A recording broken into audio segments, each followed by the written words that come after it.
Simpsons Beats.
L'impression, c'était 2 jours intenses, vraiment dur physiquement, quasiment, j'allais dire, sans temps mort, puisque entre chaque session, on a droit à un débriefing, plus un cours, et après, hop, on y retourne. On retourne à la piste avec voilà, des conseils, des sujets à travailler. Hier, c'était bien, il y avait plusieurs petits ateliers, des petits ateliers pratiques du style, voilà.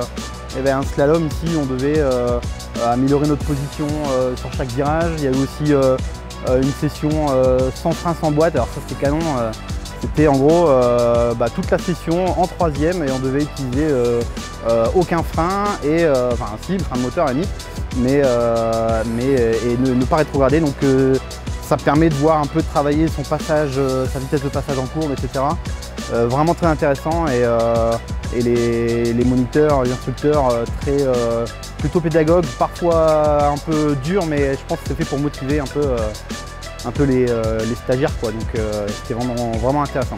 Super impression du stage, j'ai appris beaucoup de choses. Donc j'en faisais déjà, j'avais déjà pu participer l'année dernière et là j'ai appris encore énormément de choses. Donc les moniteurs sont hyper pédagogues, ils expliquent vraiment bien les choses, ils arrivent à cerner là où on peut s'améliorer. Donc non, très bon ressenti, enfin, je ressors grandi, quoi. C'est cool.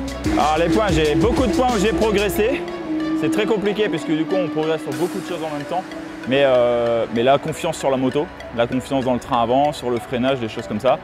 Je sors d'une mauvaise chute l'année dernière et là j'ai repris confiance sur le pneu arrière et sur le pneu avant. Donc ça m'a permis de passer en courbe un peu plus rapidement. Mais j'ai encore pas mal de pratiques à faire pour aller encore plus loin, quoi. Alors bon, super journée, vraiment des profs qui étaient vraiment au top. On s'est bien marré sur la piste. Il y a vraiment une belle pédagogie en plus chez De Radiguez, donc ça nous a permis aussi moi qui ai beaucoup l'habitude en fait de faire des roulages libres et puis de rouler un petit peu freestyle, là ça m'a permis aussi de recadrer un petit peu ma conduite, d'être un petit peu plus professionnel on va dire, et surtout avoir conscience des risques. Parce que là il y a quand même la formation mise quand même beaucoup sur la sécurité, la mise en sécurité des pilotes. Donc là c'est vraiment intéressant de savoir conduire, savoir bien conduire, se mettre en sécurité, tout en essayant aussi de chercher des chronos, en essayant de freiner le plus tard possible, réaccélérer le plus tôt possible, avoir une démarche de compétiteur, mais oui, tout en se faisant plaisir et en se mettant en sécurité. Donc là vraiment top. Niveau chrono, c'est vrai que c'est un circuit que je découvrais ce matin. Pas évident, donc beaucoup de virages, donc niveau mémoire, c'est vraiment pas évident de tout bien se rappeler le circuit dès les premières sessions. Donc j'ai fait des chronos, les premiers chronos étaient pas top du tout. Après, une fois qu'on commence à mémoriser un petit peu le circuit, ça s'améliore. Après, on se retrouve à un seuil, on est un petit peu bloqué, on n'arrive plus à progresser. Et voilà, avec les conseils des formateurs, on se retrouve à développer un petit peu des pistes, on trouve des pistes d'optimisation, des pistes pour aller plus vite. Et ouais, les chronos ont bien baissé. Donc bon, je suis loin des grands encore, mais ça va. J'ai encore une belle marge de progression, mais c'est plutôt pas mal.